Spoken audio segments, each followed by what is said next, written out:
está começando o Boletim de Notícias. Eu sou a Andressa Carvalho e te faço companhia a partir de agora com muita informação. E hoje é o Dia Internacional da Terra, uma data para refletir a nossa relação com o meio ambiente. E uma questão que precisa ser discutida é o racismo ambiental. Você já ouviu falar? É a discriminação sofrida pelas populações das periferias com a degradação ambiental. As imagens de estragos provocados pelas chuvas, infelizmente, se tornaram comuns em algumas épocas do ano. Cenas que evidenciam o agravamento das questões climáticas, mas não é só isso.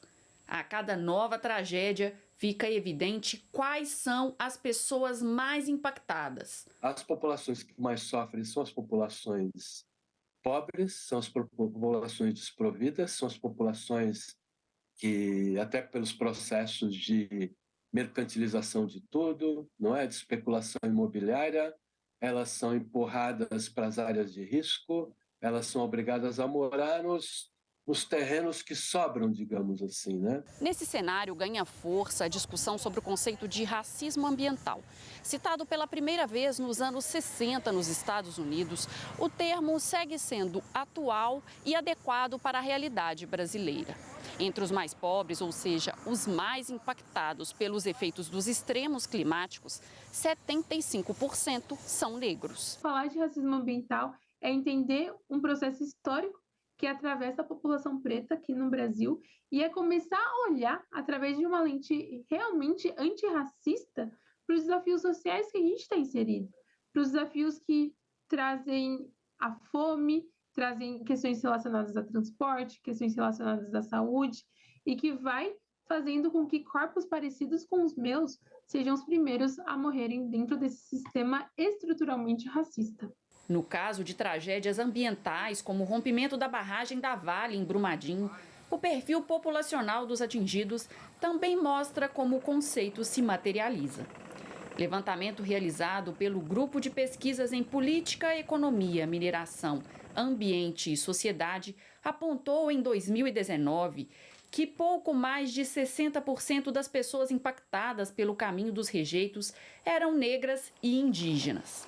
Dados do IBGE mostram que 45% daqueles que enfrentam dificuldades de acesso, por exemplo, a saneamento básico no Brasil, são negros. Além disso, eles representam aproximadamente 69% daqueles que vivem em domicílios com alguma inadequação. Há muito processo de especulação imobiliária, na verdade, né? Às vezes há uma escassez de terreno que é produzida para valorizar os próprios terrenos, né? O Estado tinha que estar atento a isso.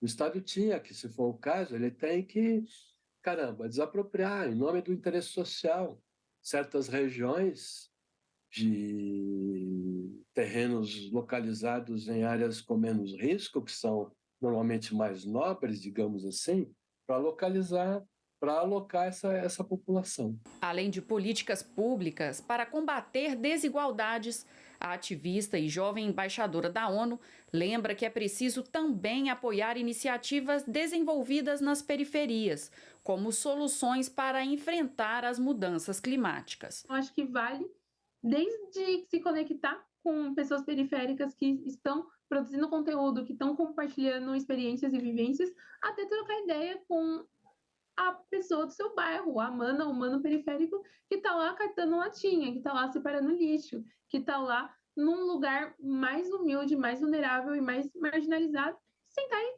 trocar ideia, escutar essa pessoa. Também tem conhecimento profundo, talvez não é o conhecimento elitizado que a branquitude está acostumada, mas é um conhecimento muito rico e muito valioso que a gente consegue acessar quando a gente tem a humildade de estar. E você vai ver agora como o uso de óleos essenciais podem ajudar a melhorar a qualidade de vida das pessoas. Um estudo realizado pela Universidade Estadual do Rio de Janeiro detectou aumento de 90% nos casos de depressão e de 50% nas crises de ansiedade. Os brasileiros passaram a buscar soluções naturais para combater esses sintomas. Ainda de acordo com a pesquisa, uma das alternativas que mais ganhou destaque foi a aromaterapia. Quando você, por exemplo, não sei se você já teve essa experiência quando criança, em que você pegou, sei lá, um hortelãzinho, espremeu ele um pouquinho e saiu aquele cheiro bem gostoso de hortelã. Esse aroma são os óleos essenciais. Então a gente pode fazer isso com um monte de coisa, várias plantas. E quando a gente faz essa destilação, que é esse processo em laboratório, e tem concentrado, né, em frascos, esse óleo essencial ele tem propriedades terapêuticas. Então, o hortelã, por exemplo, ele é muito bom para enjoos, para dores de cabeça, ele também é analgésico, você poderia diluir, passar na pele. Então, a gente pode fazer isso com vários tipos de planta. Por ser uma substância natural e volátil, existem várias formas de usar. Uma delas é por via oral, tomando algumas gotinhas. Mas neste caso, é preciso o acompanhamento de um profissional especializado da área, pois não são todos os óleos que podem ser ingeridos. Os óleos essenciais a gente pode usar de diversas formas, eles são extremamente versáteis. A gente pode usar, por exemplo, usando o mais comum que o pessoal conhece, é que você abrir, sei lá, um frasco, usar por inalação, por exemplo, ou colocar no difusor, que nem esse aqui do ladinho, ou colocar num colar pessoal também, que daí com o calor do nosso corpo ele vai evaporando, vai sentindo o aroma. Os aromas por inalação, eles são bons para tratar ansiedade, questões respiratórias, uma alergia, por exemplo, respiratória que você tenha, ou simplesmente pelo aroma gostoso, que é também uma forma maravilhosa a gente usar os óleos essenciais. Desde 2018, a aromaterapia foi incluída no SUS como uma prática integrativa e complementar. O Brasil é considerado um dos 4 grandes produtores mundiais de óleos essenciais, mas tem pouco tempo desde que essa substância passou a ser mais procurada. Há uns 4 anos atrás eu já vinha de queixas assim, de saúde e estava buscando uma forma mais natural de tratar meu bem-estar, a saúde minha e da minha família. E fui convidada para ir numa palestra onde eu soube, né, e conheci os óleos essenciais. Então lá nós experimentamos, a gente conseguiu inalar e experimentar alguns dos óleos e ter contato com eles. E já na saída a gente já sentiu algo diferente. A minha filha, de imediato, ela fumava na época, e ela tentou acender um cigarro, ela não conseguiu, ela sentiu um enjoo. Então ela percebeu que algum dos óleos já tinha inibido essa vontade, a compulsão do cigarro. Então fomos para casa, depois passou um tempo, eu comecei a pesquisar, estudar, ler a respeito, ir atrás do que eram os óleos essenciais e começamos aos pouquinhos a introduzir na nossa rotina do dia a dia. E você vai conhecer agora um laboratório de orquídeas lindo de ver. Acompanhe! Um tipo de flor que rouba a cena pela beleza e delicadeza. Não há dúvidas de que as orquídeas despertam a admiração de todos. Existem cerca de 30 mil espécies de orquídeas no mundo. Só no Brasil, são mais de 3.500. Aqui neste orquidário, são cultivadas por volta de 400 variedades. E é aqui que vamos conhecer 2 processos que garantem o melhoramento das flores. Estamos na colônia Figueiredo, em Campo Largo, região metropolitana de Curitiba, local onde fica o orquidário do Rogério. O biólogo cultiva as flores há mais de 20 anos e usa a ciência para melhorar a qualidade das espécies. E o que a gente espera é melhorar a forma de planta, tá? Porque o orquidófilo não vê cor de planta, e sim forma. A forma e um desenvolvimento mais rápido. Em vez de você levar 10 anos, você levar 8 já é bastante bom. E aí também é a observação, se a planta é uma excelente planta, mas tem vírus, ela é descartada. Aqui a gente queima a planta. Um dos processos é a semeadura, onde o objetivo é produzir flores com detalhes diferentes. Todas elas são geneticamente diferentes, são irmãzinhas ou irmãozinhos com características genéticas diferentes. Uma é mais branca, a outra é mais avermelhada ou mais amarela. Então, esse processo todo é que vai dando sempre novas variedades de orquídeas. O primeiro passo é escolher 2 orquídeas na estufa, a doadora, de onde é retirado o pólen, e a matriz, que recebe o material. O que eu tenho aqui na ponta do lápis é um agregado de pólen das orquídeas que a gente vai utilizar para fazer um cruzamento nessa planta vermelha. Tá? Quando a gente coloca no local certo, em 24 horas o ovário que está aqui, ele vai todo ele entumecer.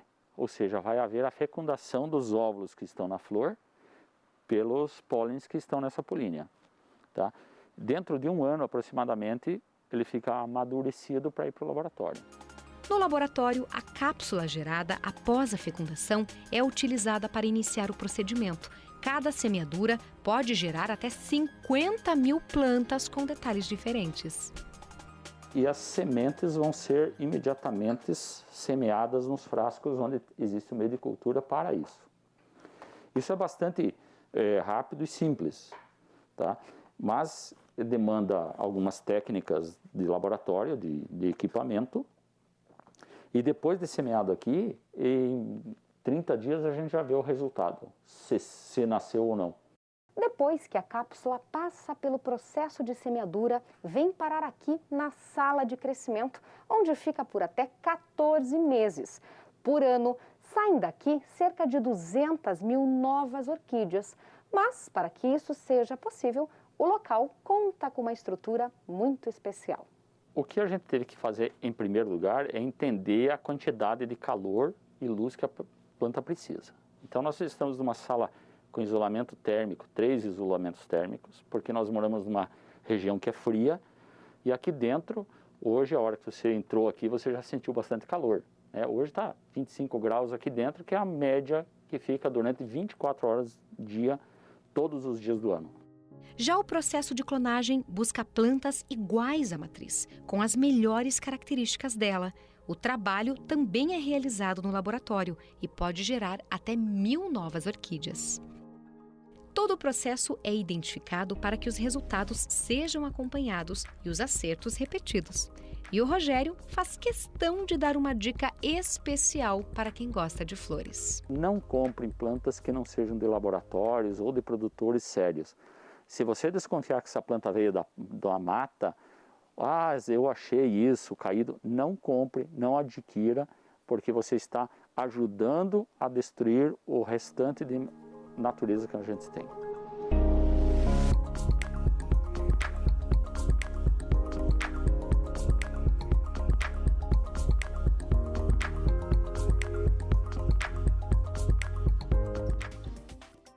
E está terminando o Boletim de Notícias. Obrigada pela sua companhia e até mais!